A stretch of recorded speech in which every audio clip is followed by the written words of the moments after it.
Hey y'all, welcome to Musical Miles Podcast, where live music and great stories take center stage. Today's episode is brought to you by our friends at Teton Guitars. Whether you're picking tunes around a campfire or taking the stage at your favorite honky-tonk, Teton Guitars delivers rich, soulful sound built for the journey. Learn more at tetonguitars.com. Now let's dive into some music and memories. All right. Hey, welcome to the podcast, everybody. I'm your host, Byron Duffin. I'm here with Gary Braun, and we are in Buda, Texas. Yeah, we're hanging out in Texas this week doing some interviews for the podcast, and Gary was so gracious to allow us to come on over and sit down with him on his couch and hear his story. Hey, welcome. Hey, can I get you closer to that? Sure. Here, we'll make that work? Yeah, we just want to make sure we get the good audio. Yeah. So anyway, thanks for having us. So an Idaho guy, that's the important thing, is that we're a couple Idaho guys in Texas. Yeah.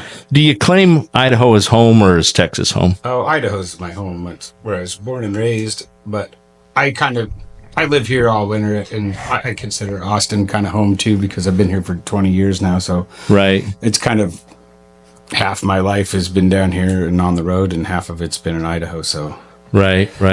I kind of feel like I'm at home wherever I'm at. Well, and it makes a difference. I mean, obviously, like you say, Idaho's home.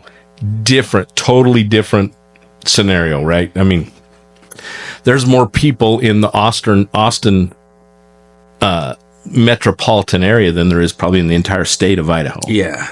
Yeah. So there's a lot of people here, and Can we scoot that down? Yeah. So you can see my mug. Yeah, we want to see your pretty face.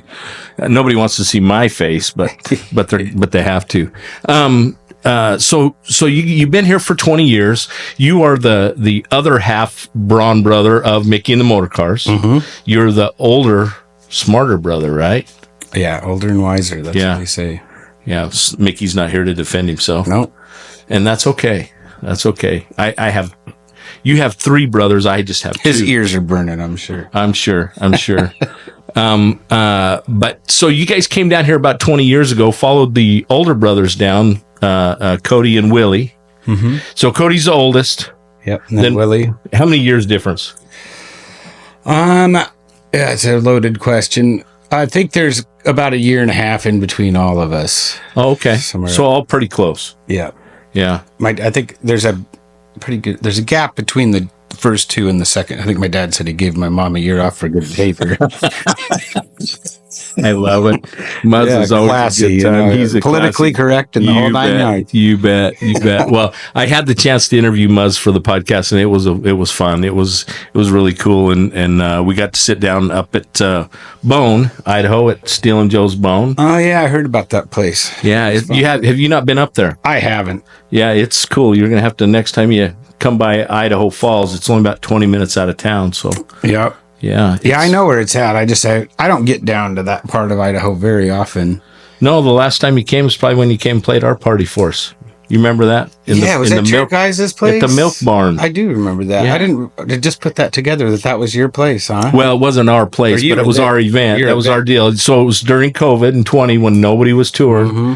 And I reached out. Just me and Micky, wasn't it? You and Micky came and unplugged and sat down with Shanda and I and our kids and 60 of our friends, and it was a night to remember. I remember it, so that's a pretty good sign. Yeah. Well, you've told me a couple of times that was one of the funnest deals you ever did, so that you wanted to come do it again. And Micky said, "No, we're never." You guys retired or something? Didn't you? What's that? I said you guys retired from the promoting business, started a podcast. Yeah, well, I was actually in the equipment business. It was a whole different deal. So, but yeah, I ended up found myself retired the 1st of July. So that's why we started the podcast. But we came out to the BBR this year and got to interview a bunch of the guys, which was really cool. We got to interview Cody Canada and Django and gosh, who else? Jack Nielsen, Jeff Crosby, Darcy. We interviewed a bunch, and gave us a good start for the podcast. And then we decided that we had some invitations to come to Texas, and I've been down here. We've been here multiple times, but have never seen a show at Green Hall. So, oh shit, we're going Friday to Cody's. Cody's playing Green, awesome. and the boys are opening for him. So, Waves in April are opening, and it's going to be a big time. Maybe I'll see you down there. I might run down there. Oh, we look forward to it. We're excited. We're actually going to spend some time with the boys on Friday and do another interview with them. We interviewed them in Chalice, but no, it was such a cool deal, and everybody's been so gracious. But we decided that this is such a target-rich environment for musicians, right? For music and historical venues. Yeah, I mean, Austin's just Texas is really supportive of music and always has been. It's incredible down here from that aspect. You know, there's not very many places like people like live music everywhere. That's a thing, but Sure. like Texas is like every night, every bar, it's always going on. I mean, Yeah. you don't find that in other places. Like as a musician, like you can come down here by yourself and play acoustic shows for $200 or $300 a night, every single night. Right. I mean, you can't do that anywhere else. Like you get Friday, Saturday in Idaho, and then Right, you're done until right. the next weekend. You know, Right, I mean, right. Well, it's been pretty amazing. We've run into a lot more venues, live music stuff than we thought was available in Idaho. But you're right. It's not it's like come around, you know, too. And all I mean is that like Texas is a place where you can come and make a living pretty easily playing music because there's so many places to do it. right, You know, right. And the people are you have the people. they're accepting of it. yes, You know, and they want it, you know, and they expect it. And I'm sure every bar, every restaurant, you know, there's a guy or a girl in a corner playing an acoustic guitar and just singing to the crowd. Well, it's interesting here too because it's like every level from open mic to ACL festival. You know, I mean, it's Right. like from the very top artists in the world playing Austin City Limits Festival to the most unknown karaoke guy down on 6th Street. You know, Right. Well, so let's talk about that. When you came to Austin, what was that experience like? Because I mean, you guys grew up. You have grown up playing music essentially your whole life. I mean, and I asked this question of almost everybody that knows your family. How was it possible that your parents raised 4 boys? All of you are incredibly talented musicians and singer-songwriters and talented.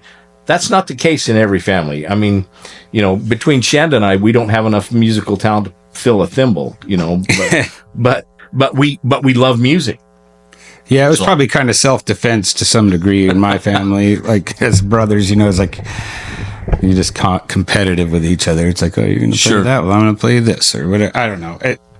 We never really had to do it. I think it was just kind of something that just happened. And as adults, I think we just realized that it was a pretty viable business for guys like us that wanted to go on the road and travel and see stuff and not go to college and not do some of the more mysterious. But you did take a little bit of a different path for a while, right? Yeah, I cowboyed for a few years when I got out of high school and had a little trail ride business in Arizona for a year.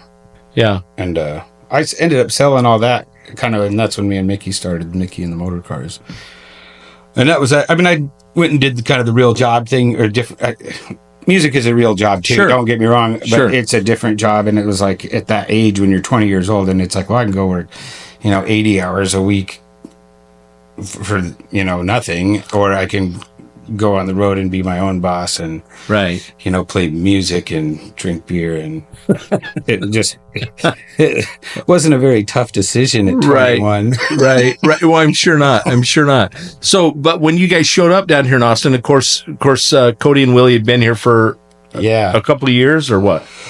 They moved down here in 96, and I think we got here in 2001, so they were pretty well established. Right. And we just moved in with Willie and Jay, our whole band, and stayed with them for like 2 or 3 months while we got ourselves some gigs and found a place to rent. And because we really were unprepared. We had no idea what we were doing. We just we bought a van, we rented a U-Haul trailer, loaded it full of all of our shit, and drove down here. Right. Like with $1,000 in our bank or whatever. Just like. And it was kind of crazy looking back on it, but I was like, I remember just being so confident, not having any doubt in my mind that it was going to work out. And it did, luckily. But right. I mean, that was just sheer luck, really.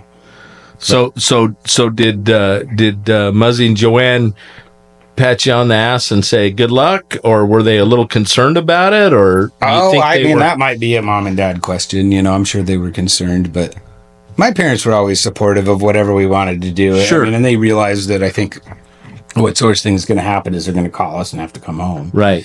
Which is every parent's worst nightmare. We've raised 4 kids, and it's not a nightmare. You don't want them coming back. Well, you love them, and you're glad to see them go, and if they have to come back, you're willing to help them. But it's always nice to have them grow up. We enjoy being empty nesters ourselves. Yeah. And so I'm sure Muzzie and Joann do as well. But your dad had to know, and your mom had to have the confidence. Your dad had made a living, with you. Yeah, they knew it was possible. Yeah. I mean, they were never critical or anything about it. They were just, I'm sure they were always supportive for us. Like, they're just whatever we wanted to do. When I was cowboying, that was cool. They didn't care.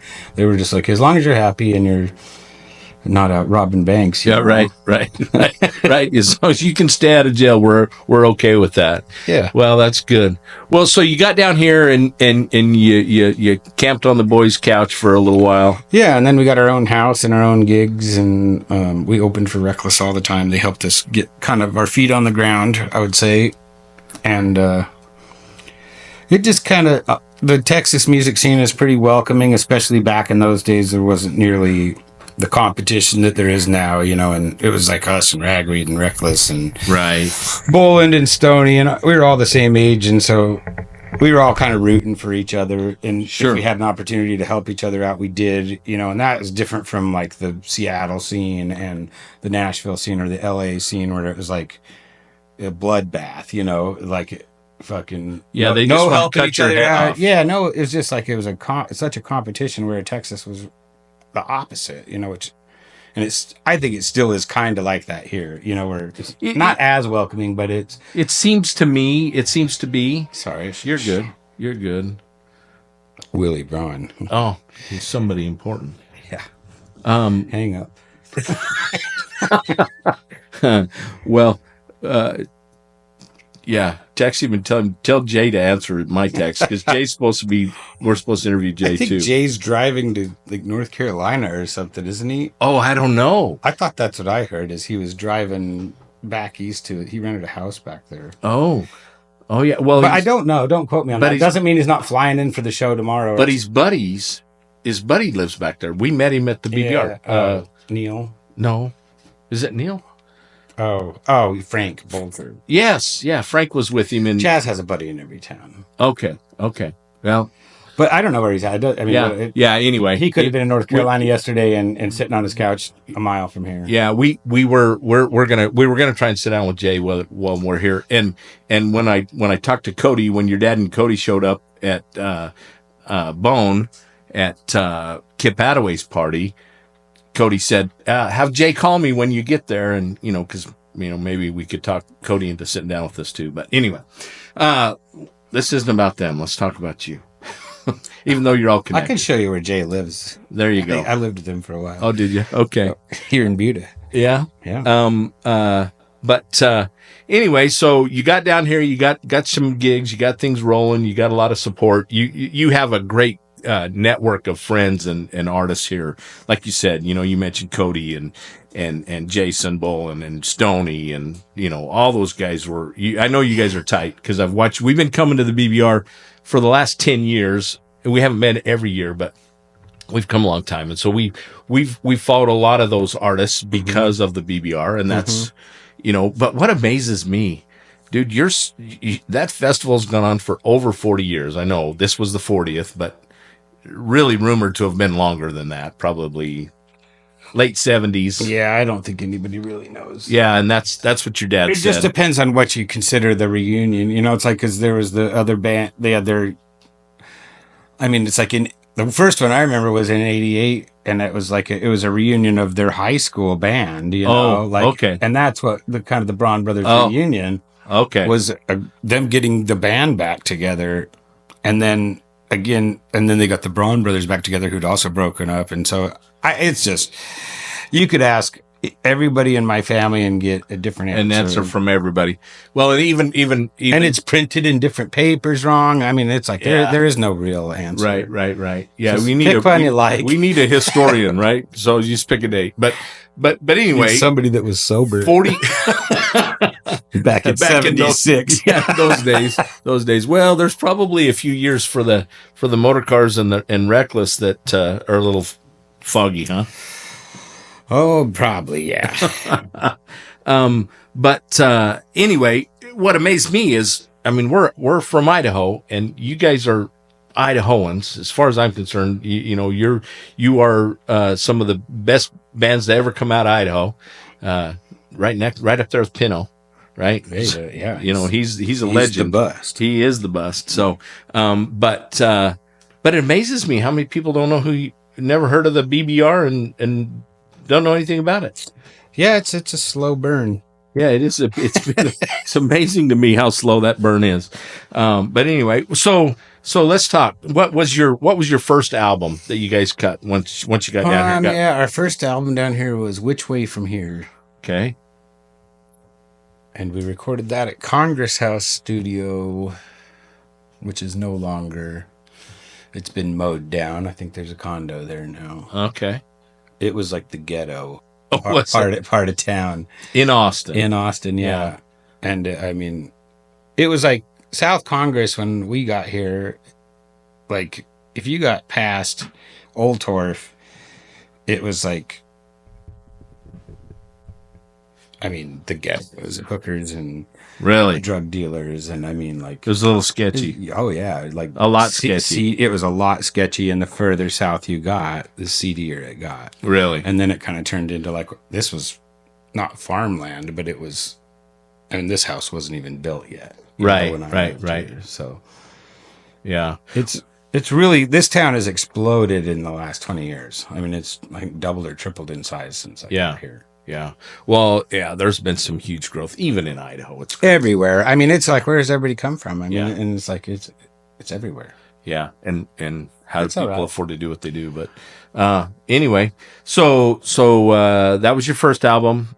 And then you actually, back in those days, I mean, you probably weren't even pressing vinyl then, were you? No, it wasn't a deal yet. It was still CDs. We were kind of just past cassettes at that point. Yeah, right. And we were doing CDs, and then, I mean, we did CDs forever. And then now, like, we're doing a new record, and I think we'll do some pre-sales when we get ready to release it. And that's probably how we'll gauge how many CDs we order, and it'll probably be a couple of hundred.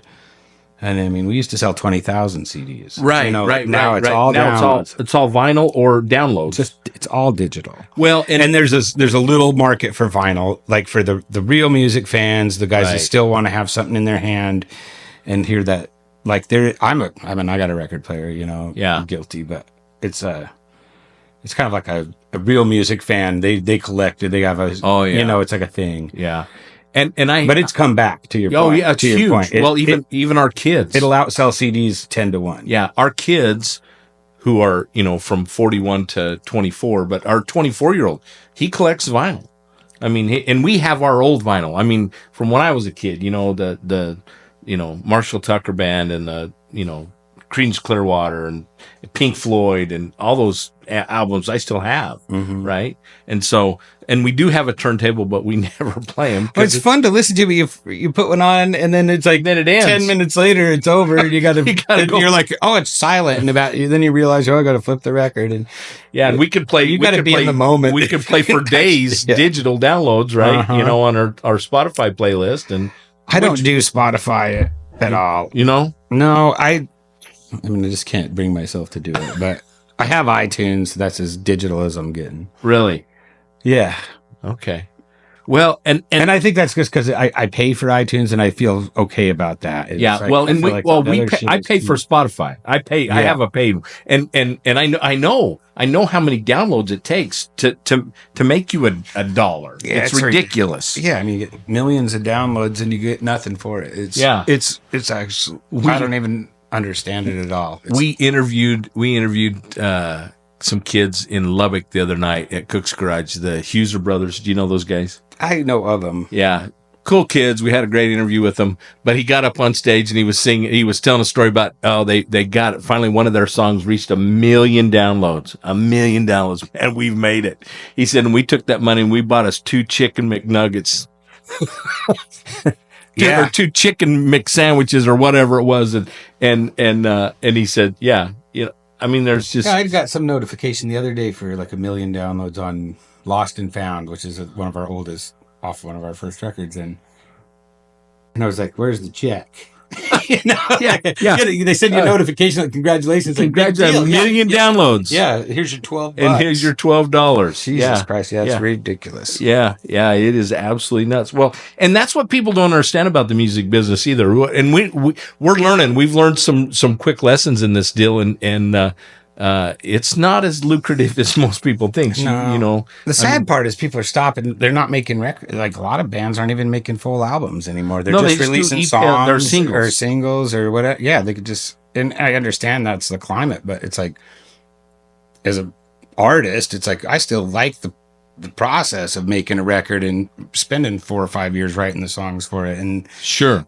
And getting it right and sorting through all the ones that you don't want and getting like it's a thing. And and your fans appreciate that because they wait. We're waiting for the new songs, the new albums. And I think our fans are older. It's an older generation, sure. For the most part. I would say 80% or 90% of our fans are 30 and or up. Sure. So it's like they grew up on CDs and tapes and stuff. So it's a different.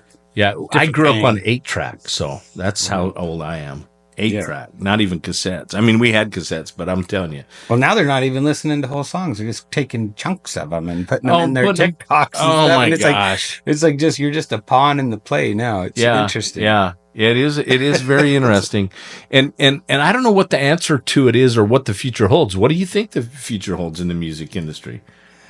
I mean, I think there'll always be a place for it, Oh, without and I think there's always going to be something that there's always going to be a market for music. I just, it's not going anywhere, but it may change in the aspect of the business.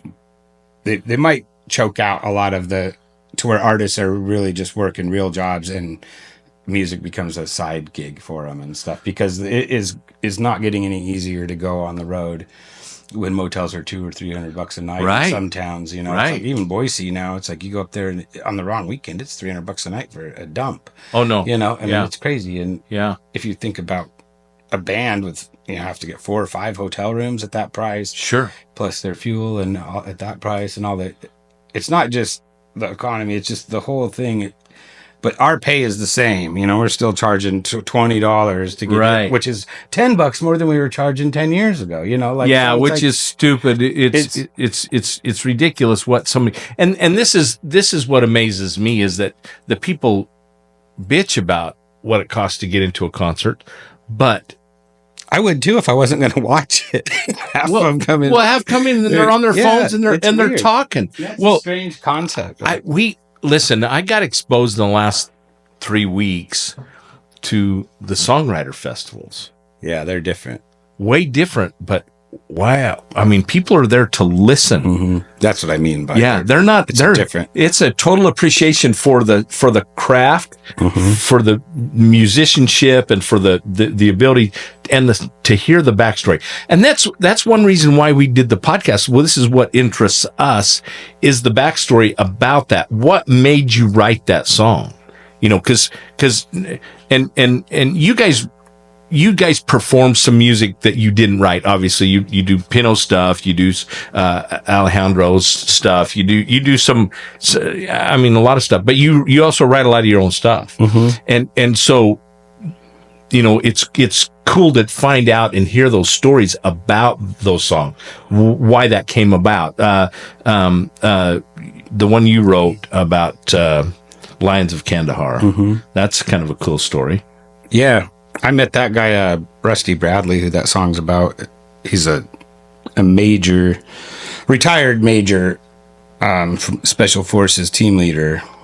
And we did a benefit for some wounded warriors and stuff. And I met him at that. He was speaking at it, and the owner of the Dodgers was there and invited us to go hunting with him the next day. Oh, wow. At his hunting ranch out on the Mexican border. It was kind of a weird situation, but he basically, no, he invited all these other guys to go hunting with him, and he wanted us to come play. And so, but it's like fly on his personal jet, on the Dodger jet, over to this ranch, and we land, and there's like 5 camouflage Suburbans pull up, and they take you out to this massive, like hundreds of acre ranch, with giraffes and zebras and elk and deer and all this shit, and we played for those guys. But I woke up the next morning after the party, and Rusty was sitting out by this lake, and I just went out and had a cup of coffee with him, and we started visiting, and he told me kind of all about all this stuff, and then he was telling me about this movie that he'd written a book, and he was like, we're trying to do a movie, and he goes, and I really love that song that you and Willie wrote about the Nez Perce Indians, that Sun Now Stands song. He's like, I'd like something like that to go with this soundtrack for this movie.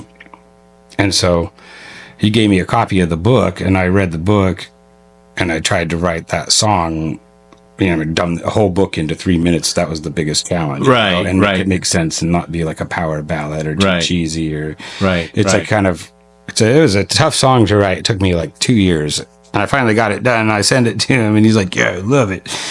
The bad news is the movie's not going to happen." And I was like, "Years of your life." Yeah, like, well, I'm recording it anyway. No, it's a great song, and that's a great story because it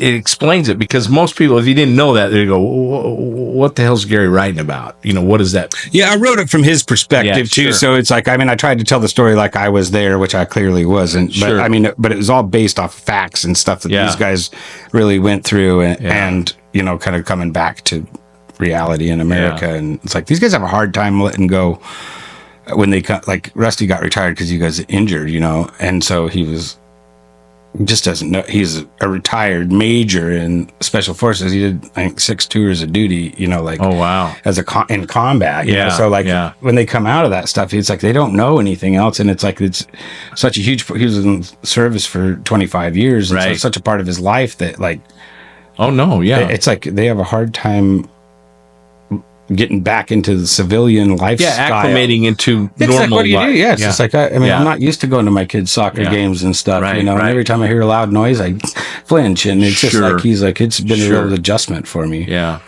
Well, just being a person. He's like, just to live a normal life. He's like, it's a hard thing to describe. I can only imagine. I have a brother-in-law who spent 31 years in the Navy. Now, the Navy's a little different than the special forces. The service is the service. The service is the service. And so, but 6 months out of the year, he was on a ship somewhere else in the world, right? Mm-hmm. And so, anyway, for 30 years, he did some land duty, but those guys, hats off to him. Mad respect to all those guys. And yeah, it's a pretty neat thing that they do for everyone else.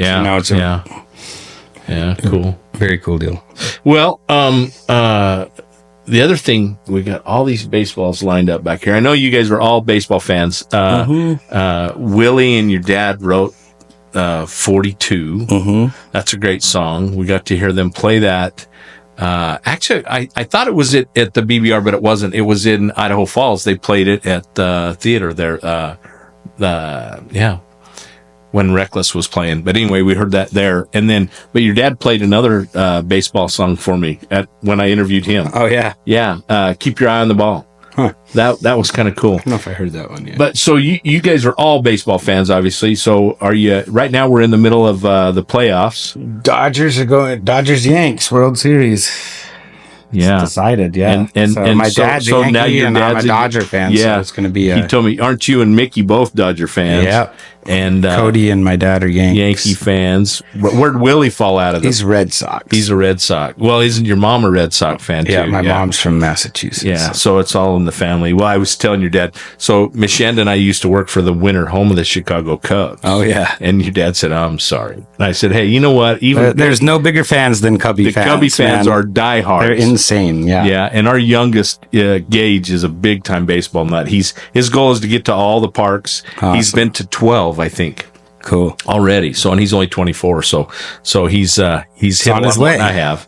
But anyway, we have to listen to him whine about the Cubs having a bad season. Oh man, I bet you that's change the record. Yeah. What are you gonna do? They win the World Series once. They're good for 30 years. They're good for 30, more like 100. Yeah. So anyway, but well, cool. Well, listen, we appreciate you taking time out of your day to sit down with us and visit. We've kind of wandered all over, but you know what? I love this because as we were talking before we really got started, most people don't realize that, you know, music is your job. Mm-hmm. You're just a normal guy. That's just your job is music. Mm-hmm. It isn't your whole life. Nope. I used to tell the guys that worked for me, I said, remember, this is your job, not your life. Mm-hmm. So, but there are fans out there that absolutely love music, and we're some of them. And so it's a thrill for us to be able to go and listen to live music anywhere, any chance we get. And so we're kind of in heaven here in Texas for the week that we're here. And we get to hear a lot of cool music and meet some great artists, and we appreciate you taking the time, and we appreciate you being an Idaho guy. That's the cool thing. Yeah, I mean, we're proud of Idaho. Yeah, you are. Well, do me a favor, grab that guitar. We got that Teton guitar here. After I dropped it on the floor, and you put her back in tune. Yeah, fixed its heart.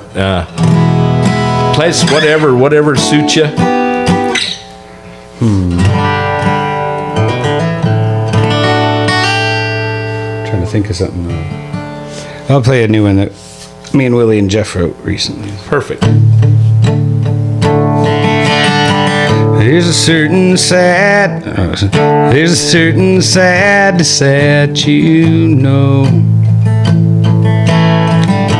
It just cuts different than the one before. No chance to say goodbye, didn't need a reason why. Sometimes it's better to just let go. So I don't think about you, at least I don't mean to. And when I do, it brings me down.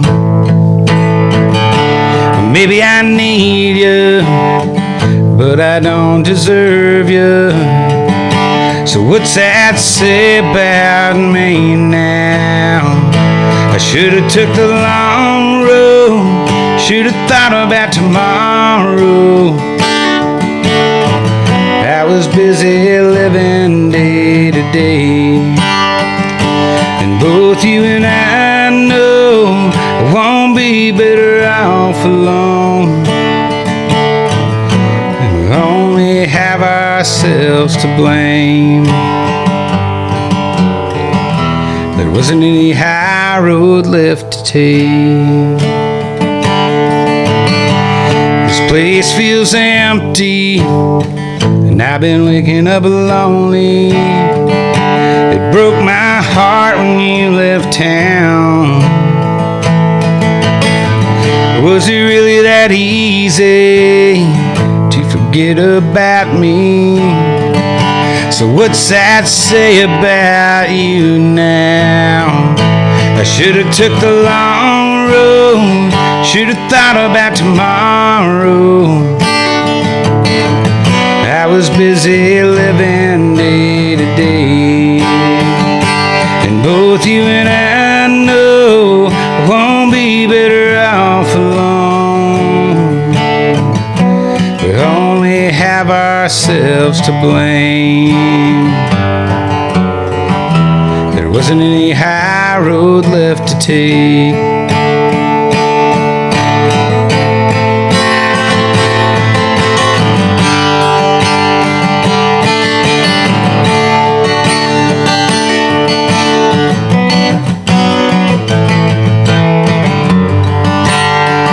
Yeah, we should've took the long road, should've thought about tomorrow. I was busy living day to day, and both you and I know I won't be better off alone. And we only have ourselves to blame. wasn't any high road left to take. Thank you so much. That was awesome. So what do you call that? High road. High road. Yep. Not to be confused with the high road. No, just kidding. Well, thank you so much again. Appreciate it. So you guys do have a new album you're working on? Yeah, it's finished. It's getting mastered right now, so we'll be releasing it next year. Next year. Mm-hmm. Perfect. Just not exactly sure when yet, but we will. Well, next year's pretty close. Yeah, it's coming. Holy smokes. It's coming up. Yeah. So it's in the bag, and we should be getting that shit together soon. Awesome. Well, thanks again, man. Hey, I thanks for appreciate having you me. guys a bunch. Hey, Yeah, for appreciate you Musical stopping by. Miles Podcast, I'm your host, Byron Duffin, here with Gary Braun. Miss Shanna's behind the camera, taking care of the production, making sure everything's still working. All right. We'll see you somewhere down the road. Adios for now. Thanks, man. All right.